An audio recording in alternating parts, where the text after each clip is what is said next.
Yes, you're going to be imperfect. Yes, you are going to fuck it up. Yes, it is going to be awkward. It will maybe even be very painful. It may even set you back momentarily.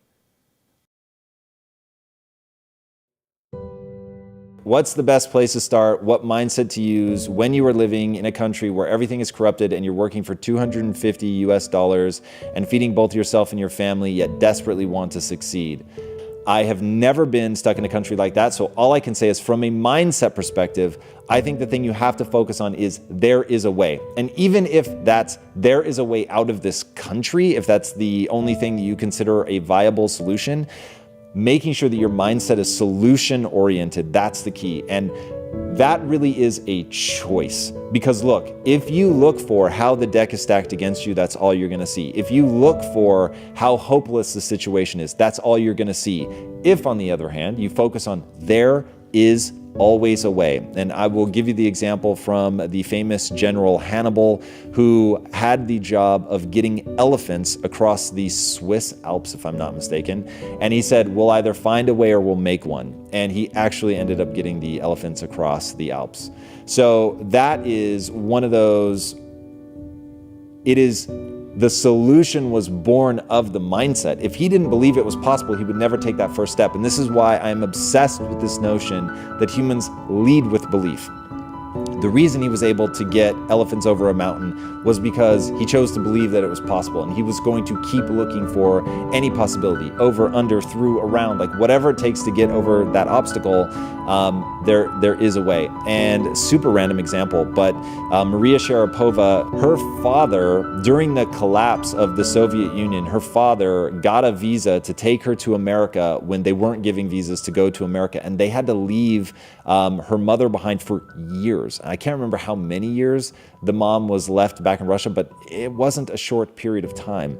But that's what he had to do. That was the only way to get his daughter out, to give her the shot that she needed. He believed that Florida was a place to take her, and obviously he ended up being right, as she was ranked many, many times #1 in the world, and has been the highest paid female athlete. But all of this started when her mom was pregnant. They were actually living in the shadow of the Chernobyl disaster.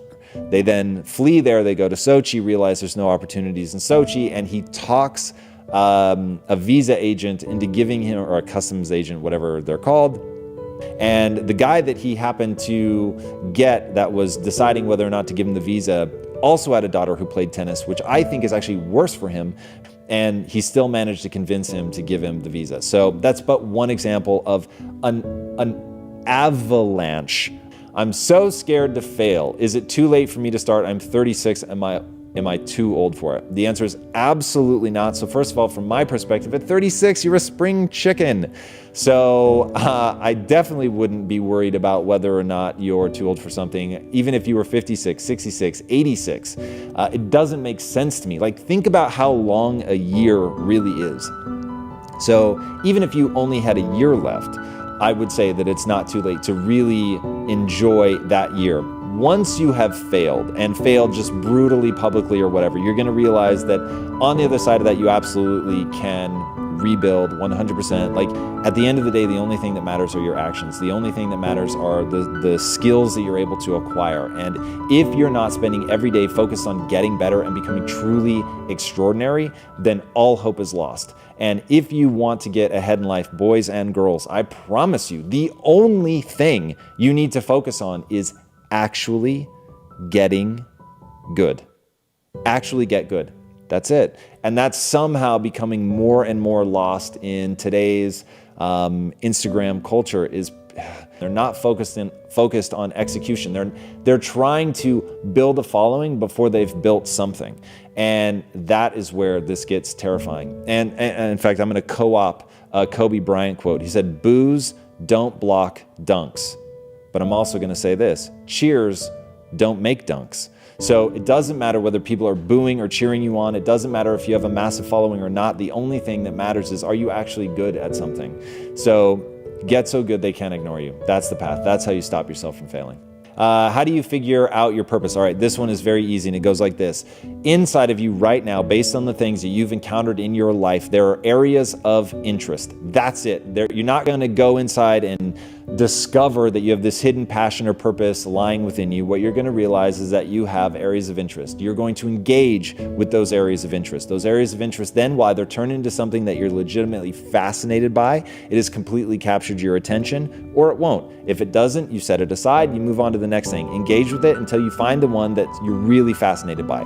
Then you're going to go into the process of gaining mastery. And in the process of actually getting so good that they can't ignore you, of acquiring the skill set that I was just talking about, in that process, it's either going to develop into a passion, something where you're actually good at. You've got the whole Greek notion of techne. That, my friends, is when you fall in love with something. And in that passion, you're going to decide at some point, is this sort of a private, quiet passion that I have? Like, I have a passion for video games. I love them, but they are not my purpose.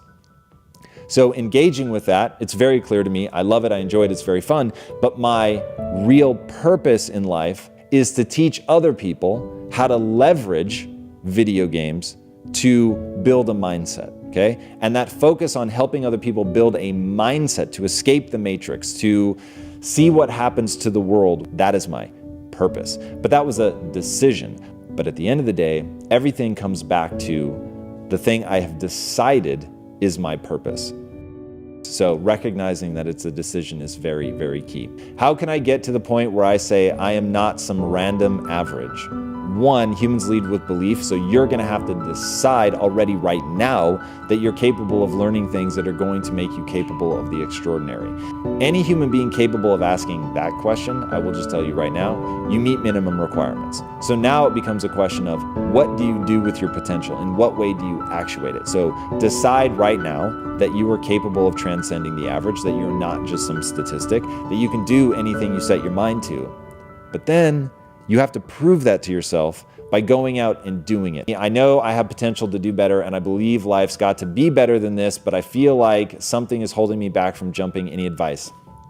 Act right now. So whatever that thing is, literally, the only thing stopping you is you're allowing yourself to stop. So whatever it is right now, as you listen to my voice, whatever you've been contemplating doing but haven't done, just do right now. Right now, send the text, send the email, book the flight, whatever it is, pick up the phone, start dialing. If you've been holding yourself back from talking to somebody, yes, you're going to be imperfect. Yes, you are going to fuck it up. Yes, it is going to be awkward. It will maybe even be very painful. It may even set you back momentarily. But the thing you will realize in all of that is it didn't kill you. It didn't destroy your life. It sucked. It was uncomfortable. It made you feel badly about yourself for a minute because you were so clumsy and awkward. But you took action. And if you listen to me, I say that because it's fucking true. The only thing that you will ever get a result out of in your life is acting. It isn't from thinking. And those things are good, by the way. And I think that thinking about shit is awesome, but it never amounts to anything. The only thing that matters is acting. So if knock-on effect from a thought perspective, from what you'll learn perspective, from actually acting and doing something is exponentially greater than what you will get by thinking about it. That's it. So act, just do it. That's why that fucking Nike saying has stayed around forever, because it is so true. Just do it.